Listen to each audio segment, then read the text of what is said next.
অনুরাগের ছোঁয়া আজকে পর্বে আমরা সবাই দেখতে পাবো শালিনী রূপাকে বলে আমাকে চলে যেতে দাও, আমি নিজের মতন করে থাকবো। তখন সোনা রূপাকে বলছে উনি যখন চলে যেতে চাচ্ছে তাহলে তুমি ওনাকে আটকাচ্ছ কেন? সোনা বলে তুমি কিন্তু এবার সবার বিরুদ্ধে গিয়ে কাজ করছো। তখন রূপা বলে সেরকম যদি হয় তাহলে আমি আবার এখান থেকে চলে যাব, অন্য পরিচয় বাঁচবো। অন্যদিকে দীপা রেস্টুরেন্টে এসে দেখতে পারে অনেকটা কাজ আগে থেকে হয়ে গেছে, কেননা সেখানে কৃষ্ণ এসেছে দীপাকে সাহায্য করতে। সেখানে রূপা এসে দীপাকে বলে মা টাকার ব্যবস্থা সব হয়ে যাবে, আমি একটা নাচের কম্পিটিশনে নাম দিয়েছি। তখন দীপা রূপাকে বলে তুই যে দায়িত্ব নিয়েছিস সেটা পালন কর, আমার বোনের পাশে আমাকে তো দাঁড়াতেই হবে, সেই জন্য আমি এখানে কাজ করতে এসেছি। তুই কি বুঝতে পারছিস আমার অবস্থাটা? তুই যদি এখানে থাকিস আমি আরো উল্টাপাল্টা কথা বলবো, সেজন্য তুই এখান থেকে চলে যা। তারপর রূপা বাড়িতে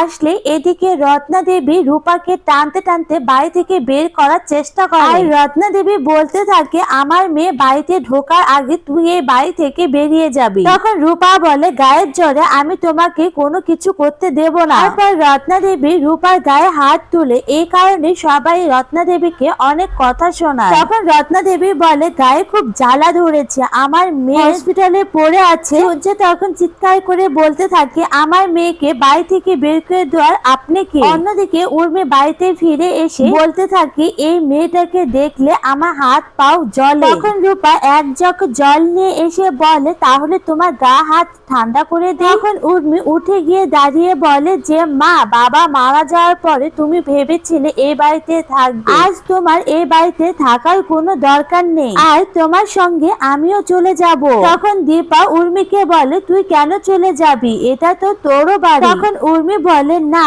এটা তোর মেয়ের বাড়ি। তখন জয় হাত জোর করে বলতে থাকে রূপা তুই এখানে আসতে না আসতে সবটা নষ্ট করে দিলি। তখন রূপা বলে তোমার লজ্জা করছে না আমার দিকে আঙ্গুল তুলছো, নিজের ভুলগুলো একটু স্বীকার করো। রূপা আরো বলতে থাকে যে মানুষটা আর থাকবে না তোমরা কি কেউ তার উপর উদার হতে পারছো না? তখন উর্মি বলে তুই এইসবে কি বুঝিস, তুই থাকতে তো রাস্তায় রাস্তায়, রাস্তার মেয়ে একটা, সমাজ বলতে কি বোঝায় তুই কি সেটা বুঝিস? তখন রূপা বলে সেরকম যদি হয় তাহলে আমি আইনের সাহায্য নেব। তখন দীপা সূর্যকে বলে ডাক্তার বাবু আপনি কি দেখতে পাচ্ছেন আপনার মেয়ে কি কথা বলছে? তখন রূপা বলে ছোটবেলা থেকে সবচেয়ে পছন্দের মেয়ে আমি ছিলাম, আজ আমি বাবার মেয়ে হয়ে গেলাম। তোমাকে দেখেই তো মনেই হচ্ছে না যে তুমি আমার মা। কাকিয়া যে আমাকে রাস্তার মেয়ে বললো তার কি কোনো প্রতিবাদ করলে না? তো আমি যদি রাস্তারই মেয়ে হই তাহলে আমার যেটা ভালো মনে হবে আমি সেটাই করবো। উর্মি বাড়ি থেকে বের হয়ে যাচ্ছিল,